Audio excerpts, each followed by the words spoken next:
Okay, so although I may not look like it, I am a really old guy in this industry. I've been in this industry for over 2 decades now. And so we're just going to talk about how, whoa, wait, I didn't click. Number 1. Going to talk about how things have changed over these 20 years. And mind you, I might just sound like an old fart here and there. What I want to have you be aware of is that I want to show where this started and where this might go to in the next 20 years. So I'm just going to lay out. I'm sorry, Eric, I kicked over your little car there. So let's first start with producing. So being as old school as I am, I started producing with an Atari computer with Cubase. This was all in my bedroom with like, you know, I had gear, and I actually talked about this with Armin van Buuren back in the day. Gear was super expensive, so instead of plugins, you needed to buy the actual synthesizer. And I remember Armin van Buuren walked a paper route for at least 3 years before buying his first synthesizer. I actually had a girlfriend who had a really neat side job, and I could borrow some money to buy my first synth. But actually, like getting your gear instead of buying plugins was tough. Nowadays, yeah, so you can even crack your plugins, get your laptop out, install them, and you're ready to go. So that's really neat. There's a lot of flexibility nowadays when it comes to working on various projects. So in my time, you needed to actually finish a song before starting with a new song, or you could like sticker out or write down all your parameters and your mixer settings and the preset settings, and then you know, you'd have that in a notebook, and you'd be able to work on various projects. Nowadays, I work a lot in airplanes and in hotel rooms as well. So the technology has helped us, you know, finish music on the go, really. I master. I think I was working on a track coming over here, actually, and I did some mastering on the airplane. And this is like mind-blowing when you think about how far it's come. This, let me see if this is number 2. Number 2. Yeah, so this ties nicely in to why I stepped over from Pioneer to Denon. If any of you guys, has any of you guys seen my videos for Pioneer back in the day? Yeah. So, you know, obviously I had like a big deal going on with Pioneer, and I had fabulous years with them. But I remember being approached by Denon, and, you know, I wasn't interested. And they were like, oh, try our gear, and you know, and I'm like, but I'm really good. So at a certain point, this was at another conference in Amsterdam, which I won't tell the name. They hijacked me, and they had a setup in the hotel room, and I got to touch it, and I realized then and there this was the next evolution in technology, and this is why I stepped over. And right now I'm in the research and development part of Denon, and basically any problem I come across performing on this setup, I'll just you know, email them, tell them I want to have this and that changed, and the next week there's an update. And with this, you know, there's just such a fast movement. You might think Denon is 1 step ahead right now, but we're actually like 4 steps ahead right now, and we're like moving so fast, it's incredible. And the advantages of technology really changes the way we perform right now. Has any one of you seen my vlog that I just recorded with Afrojack? Oh, cool. Very cool. So in here, we're tackling the phenomenon of pre-recorded DJ sets and how does that affect performances nowadays. So, you know, in that vlog, if you didn't see it, go and check it out. Like and subscribe. We dive into actually, and we're talking about reinventing DJing. And this is all possible due to new technology. So I'm yeah, I'm going to skip to number 3 right now. Well, so how to get in the DJ game. I am sure there's a bunch of you that are like dying to break through. And a lot of you might think it's very hard at the moment to break through.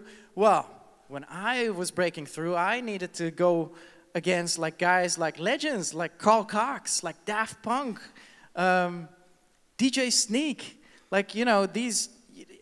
And nowadays, I feel, compared to back then, it's quite easier because literally the world is at your feet. When I needed to break through, I needed to hand in my demo cassette tapes and go to clubs and everything, and you couldn't like reach out to anyone that was in the States other than putting your mixtape on like, you know, pigeon carrier or smoke signals. It's that long ago. But yeah, so nowadays the world is at your feet, and you know, obviously with SoundCloud or putting your mixes on Mixcloud and just like spamming on the internet, you can reach a lot of people. What I do feel nowadays, what's missing with that, so I see a lot of links coming by as well on my Instagram, on the SoundCloud or whatever, and sometimes, occasionally, I'll press a link and I'm like, okay, this is your lucky day. I'm going to press your link now. And I press it, and most of the time, it sounds like shit. And that's terrible. That's terrible. If you want to put something online, the same goes with like the demos back in the day. If you hand it out to someone professional, there is your golden opportunity. Make sure it sounds incredible. Make sure it sounds like you can outproduce Cashmere. Or make sure it sounds like you can out-DJ the guy that just won this DJ contest. And so I feel the opportunities are bigger right now, but then people get really enthusiastic. So we have a lot more crappy music. We have a ton more music. We have a ton more DJs. But what the core of it, and that's something that hasn't changed, is real talent, real perseverance, visualizing your dream, figuring out how to become like that guy that will stand out, and what do you need to do for that. So, you know, we have basically everything we want, you know, big studios in our laptop, fancy DJ equipment and everything, but what will make you stand out? Okay, number 4. Oh yeah, so the evolution of promotional tools for artists. So this can vary. Basically comes down to the same thing I was saying now. I am actually a big fan of spamming, and especially if you think you're ready, if you're ready for an international career, or if you're ready to be able to produce hit after hit after hit after hit, yeah, go ahead and spam. And there's a ton of things you can do, but in this as well, you could try and be smarter than that. You could try, what are the angles I can use? What can I do differently than other DJs? Or, you know, there's a lot of kids nowadays that develop their logo first and their social media profile instead of having the actual quality music ready. So I feel when it comes to promotion, there's so many tools, but then you gotta find the right tools. And for a guy like me, I still do my own Instagram, I still do my own Twitter, and it's tough when you try and finish off, you know, tracks on the road, touring all the time, having to deal with jet lags and trying to listen to promos and running a label, and then even, you know, then they invent Instagram stories, and then you have to Snapchat as well. It's a lot. It's fun. But yeah, there's a lot more things out there than back in the day. So we're back at the beginning again. I'm really good on time. I'm very happy with that. And so what I wanted to say with this keynote is that there's been an evolution, and there has been a big evolution, but this has just been the first step of it. What I often tell my a lot of my student talents that what we are doing right now is great, and what has happened is great as well, and it's relevant, but what's most relevant is that can you imagine how this will look like in 2 years? Say if you're a producer right now that's making bass house, what I actually want you to make right now is not what Jaws is making or autoerotic.